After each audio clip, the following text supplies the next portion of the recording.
Bom, pessoal, então dando continuidade aqui ao capítulo 7, que é de coerência, né? Então na última aula a gente falou um pouco lá sobre a coerência temporal.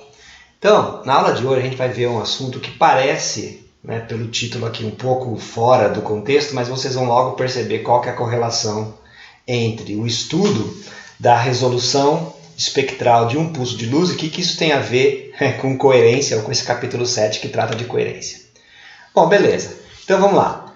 Quando a gente está falando de resolução espectral de um pulso de luz, na verdade, pulso de luz aqui muitas vezes também é chamado por um trem de pulsos ou por um trem de ondas, tá bom? Como eu estou dizendo aqui, ó, trem de ondas é o fato, então, desse trem de ondas ou desse pulso de luz, desse meu segmento do campo eletromagnético, ele ser finito aqui no tempo.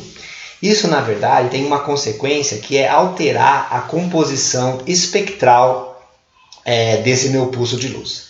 Então vamos imaginar aqui que seria um trem de ondas finito, tá bom? Então, como está dizendo aqui, eu vou seguir essa denominação na medida do possível, chamar isso aqui de trem de ondas. Então a ideia é a seguinte: o meu campo eletromagnético da minha onda eletromagnética aqui no tempo seria basicamente uma função do E elevado a menos I ômega 0t, onde ômega 0t é a frequência da minha onda, ok? Então uma onda aqui harmônica no tempo, que tem uma certa frequência aqui que eu estou chamando de ômega 0. Como a gente viu na aula passada, a gente estava dizendo que essa nossa onda, ela podia ser descrita então por uma função harmônica durante um certo intervalo de tempo tal zero. E esse intervalo de tempo tal zero aqui, na verdade, é o tempo em que a onda é coerente. Porque depois vai dar um pulo, né? Vai mudar a minha onda. Então você pode até descrever por uma onda semelhante a essa, mas não vai ser exatamente a mesma onda. Na melhor das hipóteses, a fase vai ser diferente, que era aquilo que a gente estava conversando na aula passada, né?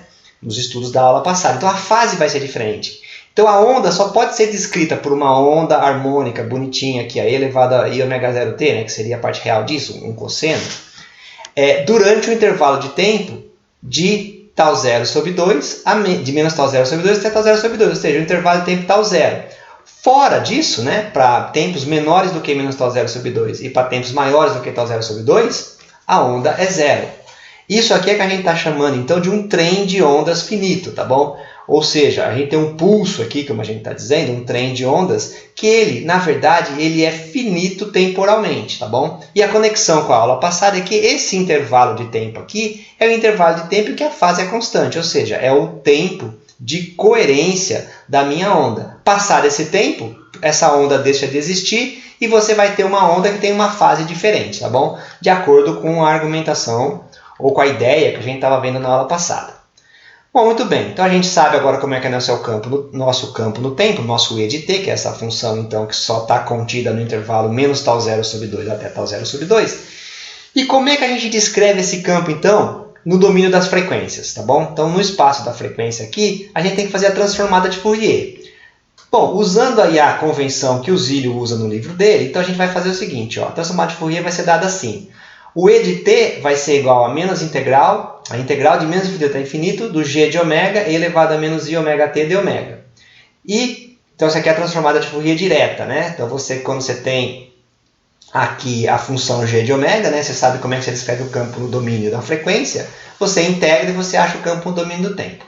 A transformada de Fourier inversa é parecida com a de cima, a única coisa que aparece 1 sobre 2π aqui, integral de menos infinito até infinito, e de t elevado a mais i ômega t dt, tá bom? Então observem ó, que aqui eu somo em ômega, né? Minha integral é feita em ômega, então vai sobrar uma função do tempo. Aqui, ao contrário, eu faço a integral no tempo, então é como se eu estivesse somando aqui no tempo, vai sobrar uma função em ômega. Existem algumas definições onde a transformada de Fourier direta e a transformada de Fourier inversa, né? Então aqui você vai do ômega para o t, aqui você vai do t para o ômega, então uma é inversa da outra. Em alguns livros vocês podem encontrar que em vez de ter esse 1, aqui é 1 multiplicando e aqui é 1 sobre 2π, eles colocam 1 sobre raiz de 2π aqui e 1 sobre raiz de 2π aqui. Isso depende um pouco da convenção, mas não muda nada, tá bom? Beleza. Então, no fundo, o que a gente está fazendo aqui é como se eu fosse, na verdade, decompondo esse meu campo numa série de funções seno, vamos olhar aqui em cima, uma série de funções com frequências distintas, né? para descrever o seu seno, a sua função no tempo, tá bom? E aí esse g de ômega seria uma função que dá o peso da contribuição de cada componente espectral de frequência ômega distinta dada nesse intervalo de menos infinito até infinito. Então, ou seja, é como se eu estivesse escrevendo a minha função como uma combinação de funções harmônicas com diferentes frequências, com o peso, né, de cada uma dessas componentes de frequência dada pela função g de ômega, que seria então esse g de ômega, no final das contas, seria então meu campo no espaço das frequências. Bom, então como é que a gente faz isso? Então voltando aqui, a gente tinha nossa função e de t, eu quero calcular o g de ômega, eu vou usar essa expressão, então 1 sobre 2π, a integral, ela só vai de menos tal 0 sobre 2 até tal 0 sobre 2, afinal, fora desse intervalo ela é zero. Aqui eu coloco, então, e elevado a i ômega t, certo? E o e de t. O e de t, como estava mostrado aqui, ele é simplesmente e elevado a menos i ômega 0t. Por isso que fica esse e elevado a i ômega menos ômega 0t dt. Bom, essa integral aqui é fácil de fazer, porque dá a integral da exponencial, que vai dar exponencial sobre o argumento da função, certo? Colocado nos limites de integração, né? Aí a gente multiplica e divide por 2 aqui para dar certo as contas, e no final vai dar um seno aqui em cima, tá bom? Porque vai dar uma função, né? Vai dar um e elevado a i menos e elevado a i no outro limite de integração. Isso aqui vai dar um seno de tal 0 sobre 2 ômega menos ômega 0 sobre π ômega menos ômega 0, tá bom? Então, bem facinho. E está aqui o meu gzinho de ômega, que seria então o meu campo, né, no espaço das frequências. Bom, na verdade, a gente em geral não está interessado, da mesma forma que a gente gosta de saber informação a respeito da intensidade no tempo, né? E não do campo no tempo. Então isso aqui seria o equivalente do campo no domínio da frequência. Como a gente quer, na verdade, o perfil de intensidade, que seria o espectro da luz no domínio da frequência, então a gente, na verdade, tem que calcular a nossa intensidade espectral. A intensidade ela é proporcional ao módulo do campo ao quadrado, né? Ou, se você preferir, né? Aqui é o vetor de Poynting, então a média temporal, né, do módulo do campo ao quadrado, que na verdade é nada mais, nada menos do que 1 sobre 2π, a integral de menos infinito até infinito, do módulo do campo ao quadrado dt, tá bom? Então é basicamente isso que a gente já tinha visto lá atrás. Isso aqui, para mim, é intensidade temporal, tá bom? Então a minha intensidade no tempo, a gente que em geral calcula dessa forma aqui. Pelo teorema, existe um teorema chamado teorema de Parseval, que ele relaciona esse módulo do campo ao quadrado, tá bom? Que seria a minha intensidade, isso aqui seria a minha intensidade, com o módulo do gzinho de ômega ao quadrado, do módulo do meu, entre aspas, campo no domínio do espectro ao quadrado, tá bom? Então, com isso, a gente pode agora chamar, então, de gzão de ômega o módulo ao quadrado do meu gzinho de ômega, né? Então, você consegue relacionar diretamente aqui, ó, a intensidade no domínio do tempo com uma intensidade, né, no domínio da frequência, que a gente em geral chama de espectro, simplesmente, espectro no domínio da frequência. Ou seja, quanto de intensidade eu tenho por comprimento de onda, por cor na minha luz. Então, para simplificar minha vida aqui, então eu vou chamar de gzão de ômega esse módulo do gzinho de ômega ao quadrado. Esse gzão de ômega aqui é que me dá o meu espectro, tá bom? A minha intensidade espectral. Como o gzinho de ômega era aquele seno de tal 0 sobre 2 ômega menos ômega 0 sobre π ômega menos ômega 0, a gente agora faz a seguinte brincadeira, né? A gente reagrupa aqui, coloca um tal 0 sobre 2π em evidência, tá bom? Simplesmente para aqui embaixo, ó, no denominador, ficar exatamente o mesmo argumento que a gente tem na função seno de x. Então, você tem uma função que é um seno de x sobre x, que é chamada de função sinc, tá bom? Então, meu gzinho de ômega vai ser tal 0 sobre 2π, sinc de tal 0 sobre 2 ômega menos ômega 0, tá bom? Onde sinc, relembrando, é a função seno de x sobre x. Portanto, o meu gzão de ômega, ele vai ser esse cara aqui, o gzinho de ômega ao quadrado. Então, vai dar tal 0 ao quadrado sobre 4π ao quadrado, sinc ao quadrado dessa função, desse tal 0 sobre 2 ômega menos ômega 0, que eu vou chamar de φ só para simplificar minha vida aqui. E esse argumento que aparece aqui é exatamente o que eu vou chamar de g de ômega 0, que quando a frequência for igual a ômega 0, a função sinc, né, seno de x sobre x ao quadrado, ela dá 1, tá bom? No limite. Então, esse aqui é o meu g de ômega. Portanto, a minha função que me dá a distribuição espectral, tá bom? Ou o espectro da minha luz, é uma função que vai ser um g de ômega zero, que é um valor constante, né? O valor de máximo que a gente tem na nossa função, sinc ao quadrado de φ, tá ok?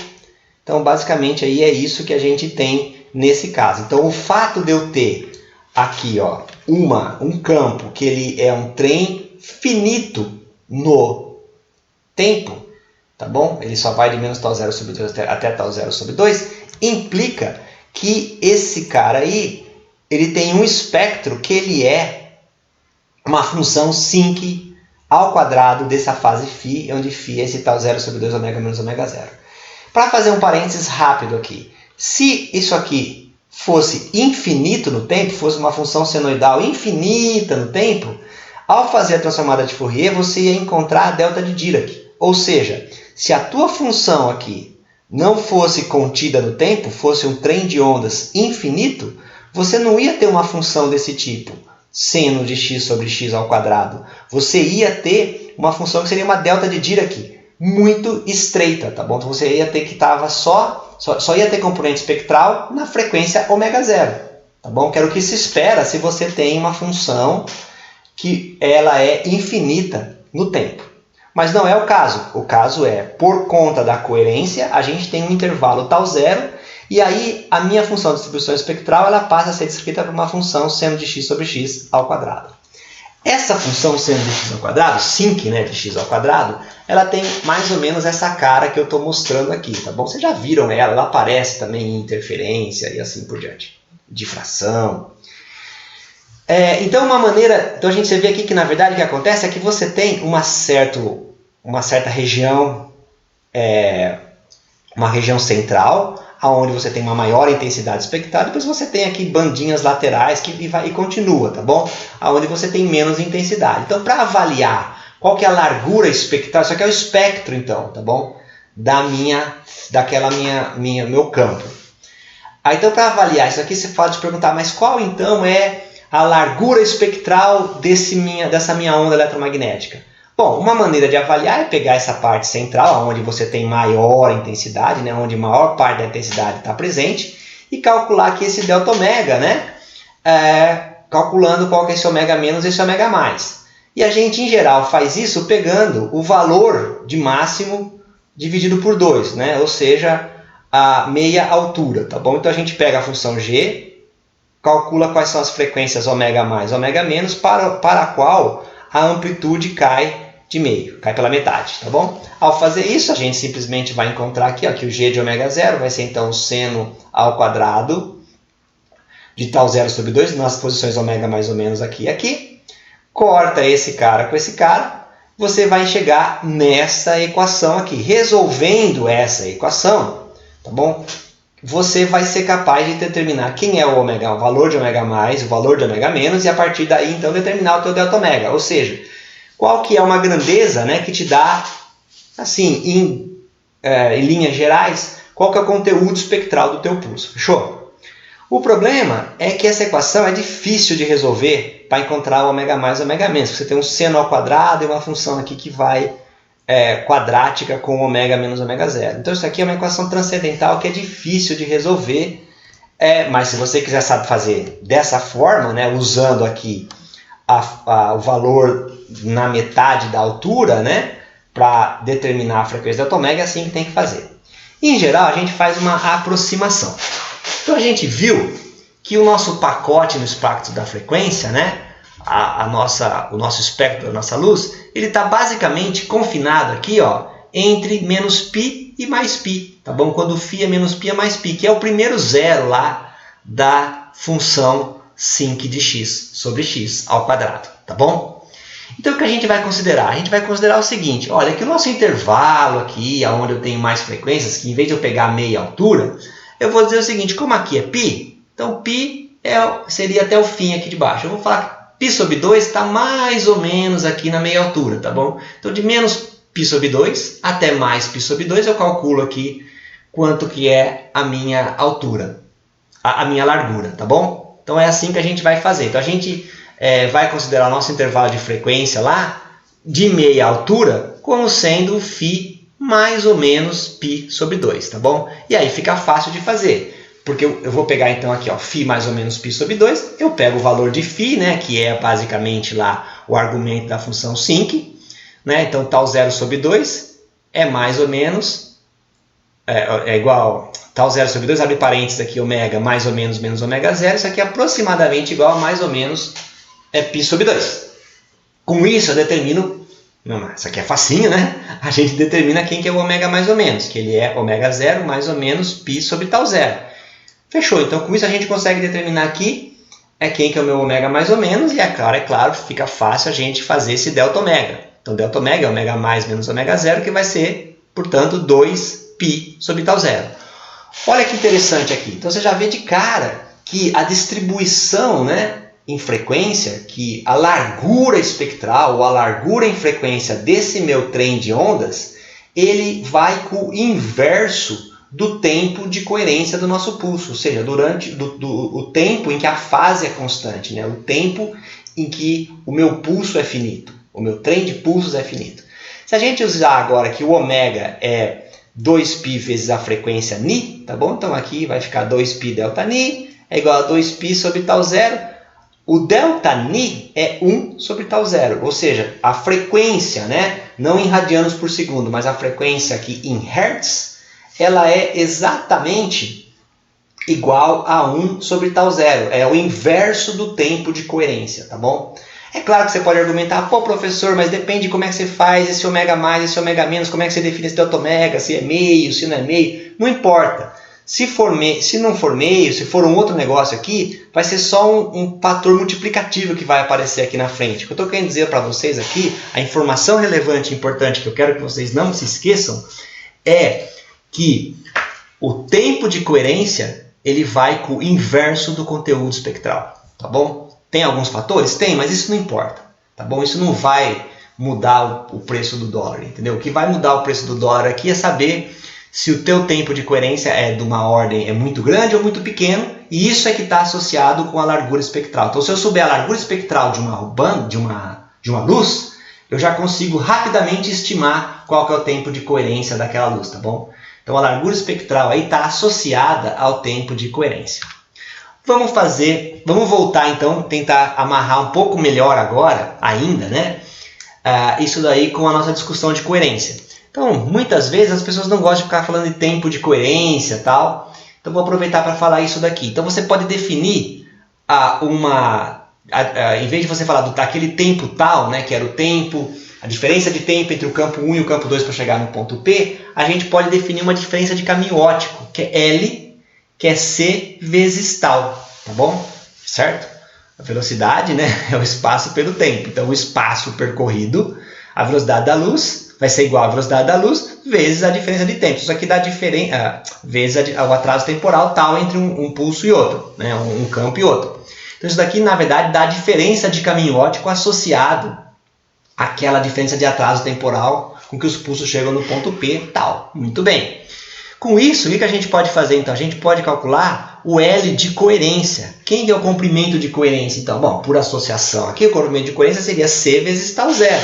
Tá bom? Então, ao invés de ficar comparando quão grande, né, a relação entre o meu tempo de coerência e o meu tempo de atraso entre os dois campos, eu posso calcular aqui, ó, eu posso calcular o tamanho de coerência e comparar o tamanho de coerência com o tamanho L, que é a diferença de caminho óptico entre os dois pulsos, tá bom? Então, por exemplo, para que eu tenha uma interferência estacionária, para que seja uma interferência muito boa, o LC, né, o comprimento de coerência, tem que ser maior do que o L, tá bom? Que é o que a gente já tinha visto lá atrás, né? Só que falando em tal 0, né? Ou seja, o meu tal tem que ser menor do que o tal 0, tá bom? Que é o que a gente tinha visto na aula passada, quando a gente fez aquele último gráfico até. Então, se o seu tal for bem menor do que tal 0, você vai ter um grau de coerência bem alto. À medida que o seu tal vai aumentando, se aproximando de tal 0, você vai perdendo coerência, a interferência, vai ficando com menor visibilidade, mas você ainda tem algum grau de coerência. A partir do ponto em que o teu tal é maior do que tal zero, você não tem mais coerência. Você pode fazer a mesma brincadeira agora falando, em vez de tempo de coerência, em comprimento de coerência e diferença de caminho ótico, tá bom? É a mesma coisa. Bom, vamos aproveitar essa ideia que a gente observou agora aí, que a gente aprendeu, e vamos calcular aqui, fazer alguns exemplos para você ter uma ideia. Uma lâmpada espectral, tá bom? Então, uma lâmpada espectral é uma dessas lâmpadas que se usa por aí, que tem, em geral, uma certa largura espectral estreita, tá bom? Então, são lâmpadas, sei lá, de sódio, de mercúrio, ou que não tem uma largura, que não é a lâmpada branca ainda, tá bom? Mas é aquela lâmpada espectral, que tem uma lâmpada lá de sódio, mas não tem a camada de fosforescente, tá bom? Você só pega lá a emissão do sódio, por exemplo.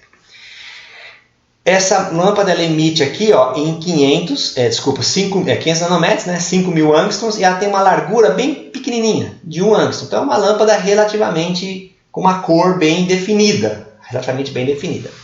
Bom, o comprimento de coerência ele é C sobre vezes tal zero, e como a gente aprendeu agora, né, esse tal zero aqui é 1 sobre ΔνI, onde ΔνI é o conteúdo espectral. É claro que no problema aqui foi dado Δλ de 1 angstrom, tá bom? Então como é que a gente faz aqui? Ó, C é lambda-Ni, então Ni é C sobre lambda.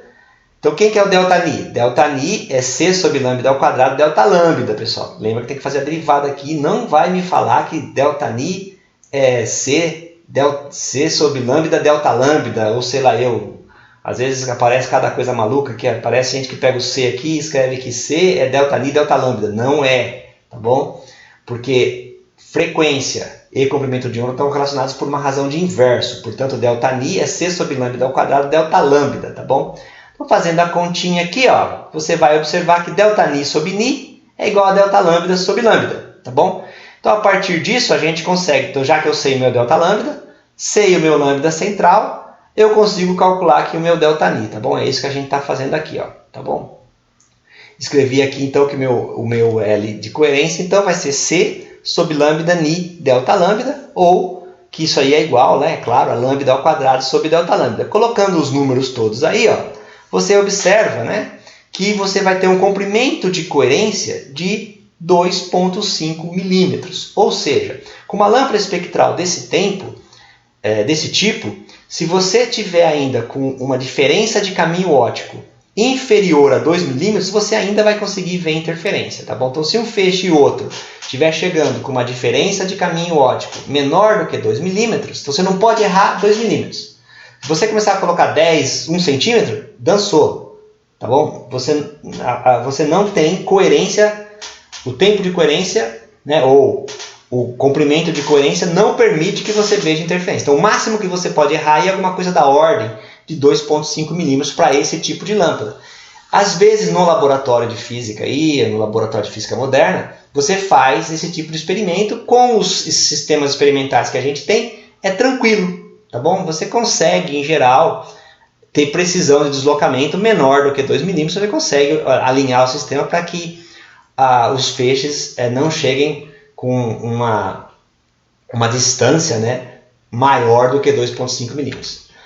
Luz branca. Bom, luz branca aí é uma luz branca mesmo, tá bom? Pode ser uma luz branca incandescente, pode ser uma luz de mercúrio que depois tem uma camada de fósforo que faz virar branco, não importa.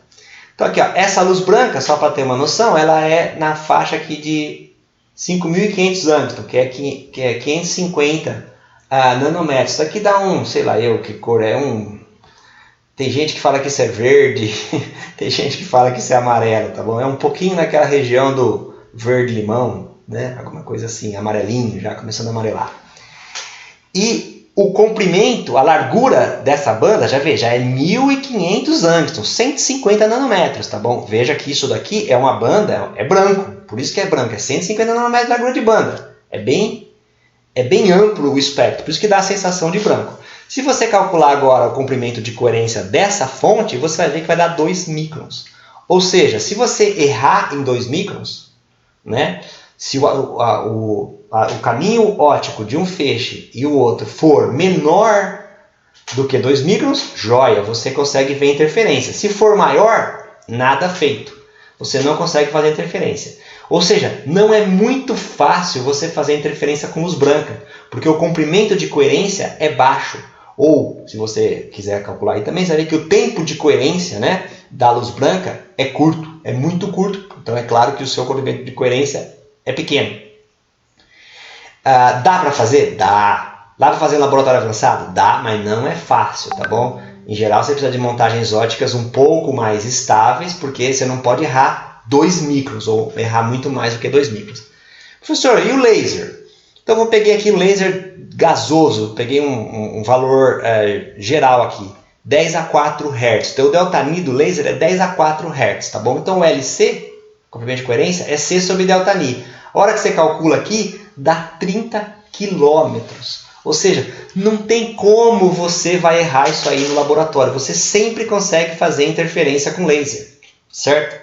Porque você não tem nem espaço no laboratório, muitas vezes, para você fazer com que um caminho do teu interferômetro e o outro, eles tenham uma diferença de deslocamento de 30 km. Por isso que é tão fácil fazer interferência com laser. Tá bom? Então, quando você coloca em monte de experimento no laboratório, a gente monta experimento com laser porque é fácil, né? Você sempre vai ver interferência, você consegue estudar então o processo de interferência.